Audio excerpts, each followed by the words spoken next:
Sering banget kan lihat di media sosial, mimpi jadi auto sultan lewat waralaba. Fotonya pamer omset ratusan juta, gaya hidupnya mewah. Tapi, tunggu dulu, jangan buru-buru transfer. Soalnya, di balik angka-angka yang kinclong itu, ada jebakan-jebakan tersembunyi yang bisa bikin impian finansial Anda ambiar. Hari ini, kita bakal bongkar semua itu satu persatu. Nah, coba deh resapi kutipan ini. Ini kayak tamparan keras yang langsung menyadarkan kita. Keuntungan terbesar si pemilik brand itu seringkali bukan dari seberapa laris jualan Anda, tapi ya dari duit puluhan bahkan ratusan juta yang Anda setor di awal.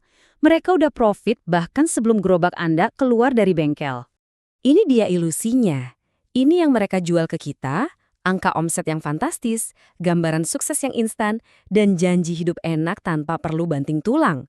Sebuah mimpi yang, jujur aja, menggoda banget, tapi seringnya terlalu indah untuk jadi kenyataan. Ini poin paling krusialnya, pahamkan ini. Model bisnis mereka itu jualan secari kertas, jualan lisensi, terus risiko sewa tempat, gaji karyawan, biaya operasional harian. Nah, itu semua jadi beban Anda. Jadi, sementara Anda yang berdarah-darah di lapangan, mereka udah santai nikmatin untung dari awal. Dan ini dia angka yang paling bikin merinding. Menurut sumber kami, 9 dari 10 orang yang beli waralaba itu gagal total di tahun pertama. Coba bayangin, uang hasil kerja keras, uang pesangon, bahkan tabungan pensiun, lenyap gitu aja. Ini bukan cuma statistik, ini tragedi finansial nyata. Oke, mari kita bedah jebakan yang pertama dan yang paling sering makan korban. Bikin Anda silau sama omset gede, sampai lupa nanya profitnya berapa. Ini bisa dibilang adalah seni hipnotis dari para marketing waralaba. Angka kayak gini nih yang biasanya mereka pamerin gede-gede di proposal. 100 juta sebulan. Wah, siapa coba yang gak langsung ijo matanya? Logika rasanya langsung mati suri. Pertanyaannya, apakah duit segitu beneran masuk ke kantong Anda? Jawabannya, enggak.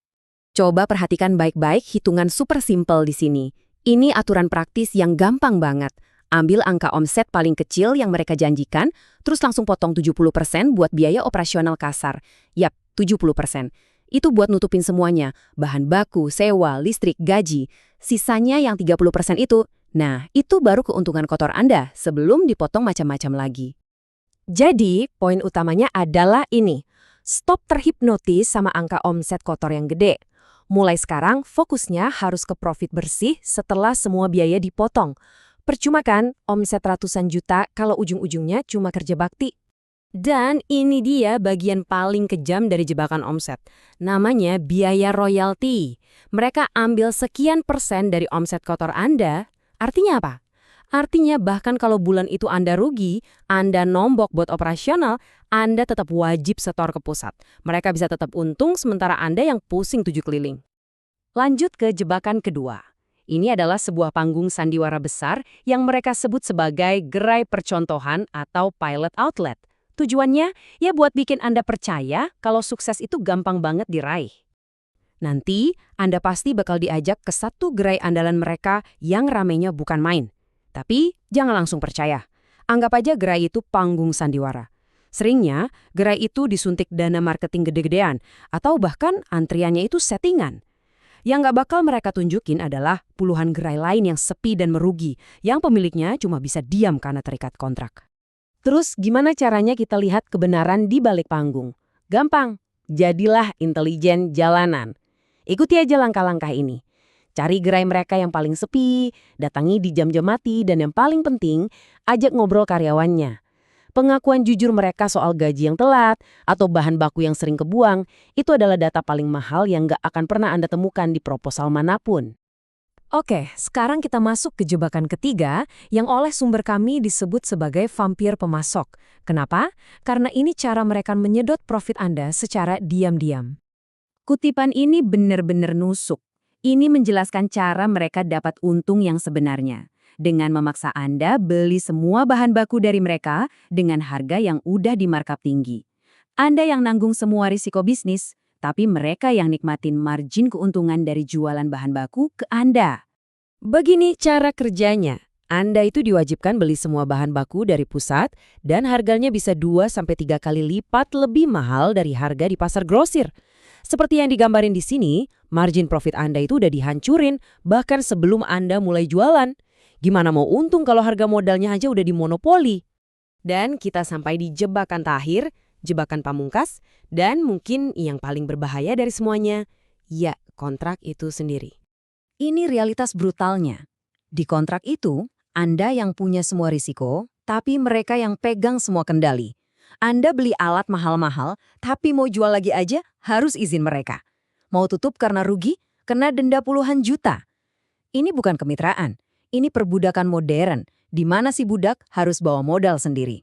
Setelah lihat semua jebakan ini, pertanyaannya jadi simpel. Terus gimana dong caranya kita melindungi diri sendiri sebelum terlanjur kejeblos dan tanda tangan kontrak maut itu? Fokus ke satu hal ini aja di dalam tumpukan kertas kontrak itu, cari yang namanya klausul terminasi. Anggap ini pintu darurat Anda. Klausul ini harus jelas banget ngatur gimana caranya Anda bisa keluar dari bisnis kalau rugi terus-terusan. Kalau nggak ada jalan keluar yang adil dan jelas, jangan pernah tanda tangan. Titik. Itu sama aja kayak masuk ke gedung yang udah kebakar tapi nggak ada pintu keluarnya. Oke, setelah tahu semua jebakannya, sekarang mari kita ubah ceritanya. Dari yang tadinya cuma waspada, sekarang jadi sebuah ajakan untuk berdaya. Pesan utamanya ada di kutipan ini. Udah saatnya kita berhenti jadi sapi perah yang cuma diperas uang dan tenaganya. Jadilah pengusaha sejati yang memegang kendali penuh atas nasib bisnisnya sendiri. Alternatifnya sebenarnya jelas banget. Daripada bayar ratusan juta buat franchise fee, kenapa nggak pakai sebagian kecil aja dari uang itu untuk riset resep sendiri, desain brand sendiri, dan bangun bisnis Anda sendiri dari nol? Mungkin jalannya lebih terjal, tapi setiap rupiah keuntungan yang didapat 100% masuk ke kantong Anda. Jadi kita tutup pembahasan ini dengan satu pertanyaan. Pertanyaan ini bukan buat saya, tapi buat Anda. Semoga ini bisa mendorong Anda untuk mengubah mindset dari yang tadinya pengen jadi mitra menjadi seorang pendiri. Lawan ilusi manis di luar sana dan mulailah bangun realita Anda sendiri.